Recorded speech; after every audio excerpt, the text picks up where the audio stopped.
অভাৱনীয় বায়ু প্ৰদূষণৰ কবলত গুৱাহাটী মহানগৰী।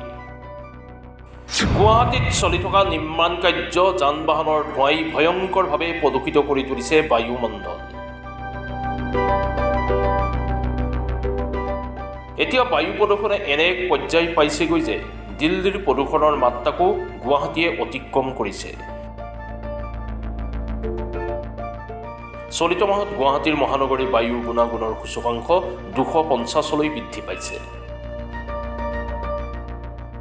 প্ৰদূষণ নিয়ন্ত্ৰণ পৰিষদৰ তথ্য অনুসৰি গুৱাহাটীৰ মহানগৰীৰ বায়ুৰ মান সূচকাংক 2 ফেব্ৰুৱাৰীৰ পৰা 11 ফেব্ৰুৱাৰীলৈ 200ৰ পৰা 300ৰ ভিতৰত আছে।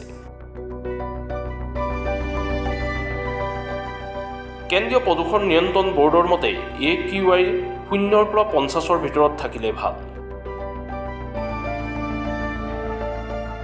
51ৰ পৰা 100ৰ ভিতৰত থাকিলে সন্তোষজনক, 101ৰ পৰা 202ৰ ভিতৰত থাকিলে মধ্যমীয়া, 201ৰ পৰা 300ৰ ভিতৰত থাকিলে বেয়া আৰু 301ৰ পৰা 400ৰ ভিতৰত থাকিলে অতি বেয়া। গুৱাহাটীৰ য'তে ত'তে চৰকাৰী নাইবা ব্যক্তিগতভাৱে চলি থকাৰ নিৰ্মাণ কাৰ্যই প্ৰদূষণৰ মাত্ৰা বৃদ্ধি কৰিছে বুলি তথ্য দাঙি ধৰিছে। তদুপৰি যান বাহনৰ পৰা ওলোৱাৰ ধোঁৱাই পৰিৱেশ অধিক বিনষ্ট কৰিছে।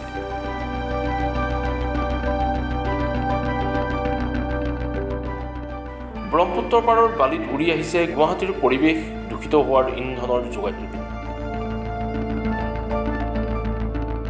ব্ৰহ্মপুত্ৰৰ পাৰৰ বালি উৰি আহিও গুৱাহাটীৰ পৰিৱেশ দূষিত হোৱাত ইন্ধন যোগাইছে, যাৰ ফলত সাধাৰণ জনতাৰ জীৱনলৈ আহিছে ভাবুকি।